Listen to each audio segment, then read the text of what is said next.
Hello, my name is Marie Diamond. I'm your Feng Shui Master. And today I want to share with you how we can use crystals to activate our great Feng Shui. And so I have here 4 crystals ready for me because these are the ones that I use the most in activating Feng Shui. Crystals are considered an earth element, so they help you to ground and manifest the energy. One of the first things you need to do when you have a crystal or you buy a crystal, you need to clear it. You need to wash the crystal because the crystal is an absorbent energy. So it absorbs negative energy, but it also radiates positive energy. But if it's too filled with negative energy, it cannot really do its work anymore in radiating a frequency, a vibration. The first thing you always have to do is wash your crystal. So take some lavender soap or take a handful of sea salt, put it in some water and take all your crystals and bring them in the water and wash them gently. These are like little babies, so make sure you do that with a lot of tenderness till they're very clear and clean. And then you need to activate them. So the best way to do activation for crystals, for Feng Shui, is once they are dry, you put them in the sunshine. And you put them best just a little bit before noon till like 3 o'clock in the afternoon, because then the sunshine is the strongest. And they are absorbing the life force, the prana of the universe. I know some people love to activate at full moon, but that's more for rituals. If it's just for using Feng Shui, the sunshine is the best way to activate your crystals. So where do you place your crystals, right? So every crystal has a certain frequency, a certain energy. And so we have, for example, the rose quartz crystal. And the rose quartz crystal is considered the best to be put in the southwest area. The southwest stands for the rose, the love, the romance. So this crystal activates best the romantic energy. So even if the southwest is not one of your strongest directions based on your energy number, I always put a crystal, a rose quartz crystal, in the southwest. And this one I really love because there's a little, this is actually a candle holder, there's a little tea light in it, right? So then it kind of shines through it. Very lovely.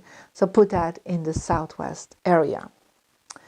Then we have the amethyst. The amethyst is the purple crystal, and the amethyst stands for wisdom and for enlightenment. And so this is best to place in the northeast direction of, for example, your living room or your bedroom. Again, first washed and activated, then you can place it there.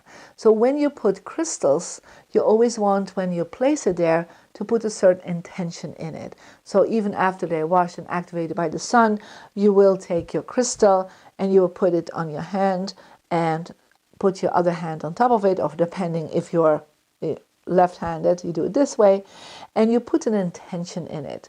So for example, you can put in an amethyst to activate your intuition, right? To have more clarity and more connection with the universe. Or you want more protection from angels or masters of God. So you can always put an intention in it and then hold this for a while till you feel the crystal has accepted the intention setting. So for the rose quartz crystal, you will do definitely something about romance, love, also collaboration actually works for the rose quartz. So, and then we have the white quartz crystal. And the white quartz crystal, and there are many forms with many beautiful ways to look at a white quartz crystal, this is one, but there's different forms of it. And this always gives clarity and gives strength.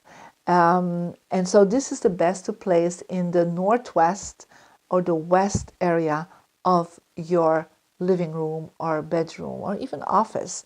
I love white quartz crystals in the office area.